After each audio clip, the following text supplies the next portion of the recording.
Hello guys! So, punta kami sa labas guys. Mag-blow na naman kami sa backyard and then sa front yard is natapos ko na kahapon. So, meron na naman siyang leaves, meron na naman siyang dahon pero dili kayo daghan guys. So, konti lang. So, ang bata na sisunod-sunod guys kaya magawas na din siya. So, dala lang ako ng jacket in case malamig no kasi hindi ko check if malamig ba yung labas.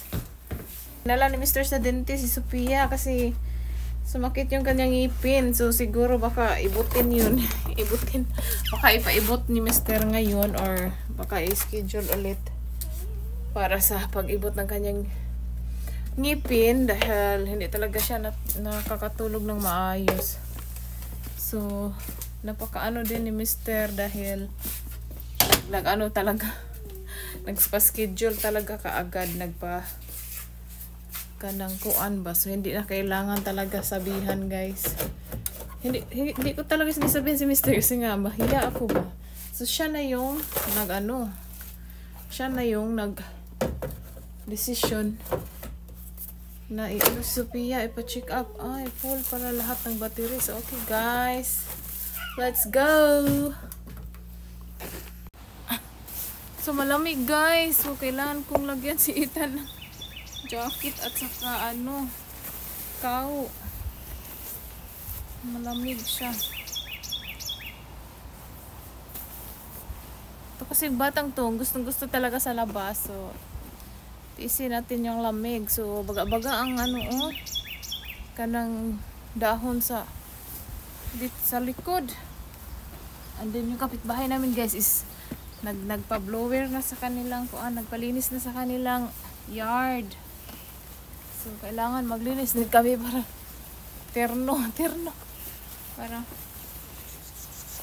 malinis yung amin din.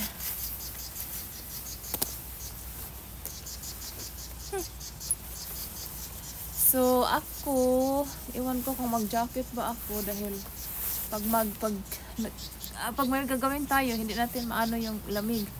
So, siguro, dahil nagsapaw naman ako ng guys, yung pang-sapaw talaga pang inner ba, kahit anong suotin mo, na sabi ni Mr. is pang 30 degree.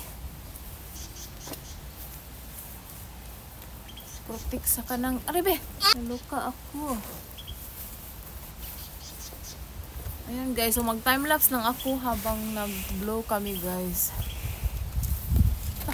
Nagising ni Ethan guys. Ay, sinabi ko na pala. Ay, naku!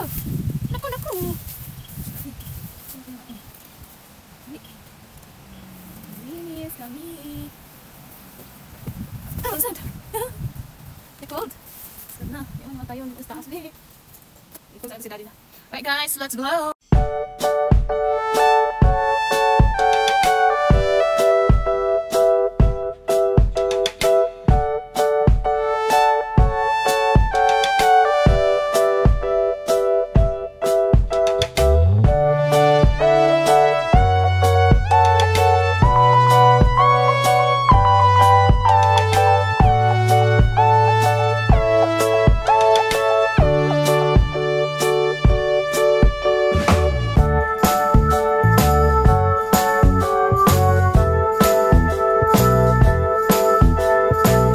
Tapos na kami guys. So, yan dyan. Dito yung natapos namin.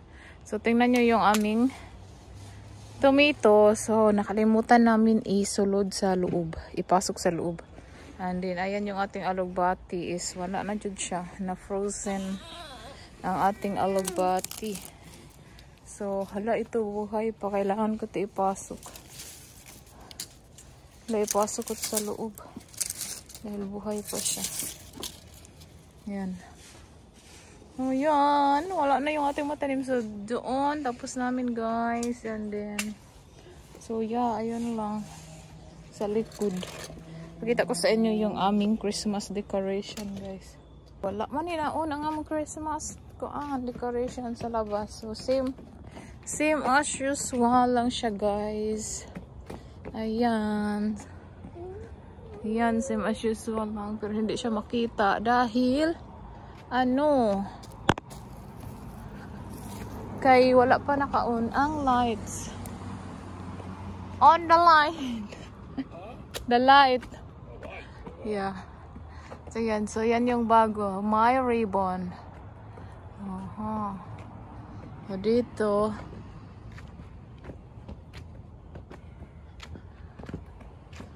So yan. May garland na siya. Dyan. So my husband gonna turn on the candle. Squirrel! Kalabato na yun ko. Ayan siya. So yung bago is ribbon. Tapos dyan nilagay ni Mr. yung mga kuan dyan. Elf. Yeah. So ayan. Ayan na siya. Naka-on na yung light. Tapos ayan, may snowflakes tayo dyan. Yeah. It's the snowman and the elf, no? The snowman and the elf. Huh?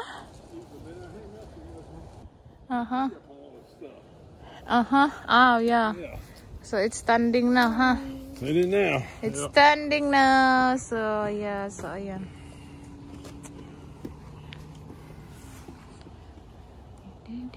Place on the house for me. Yeah.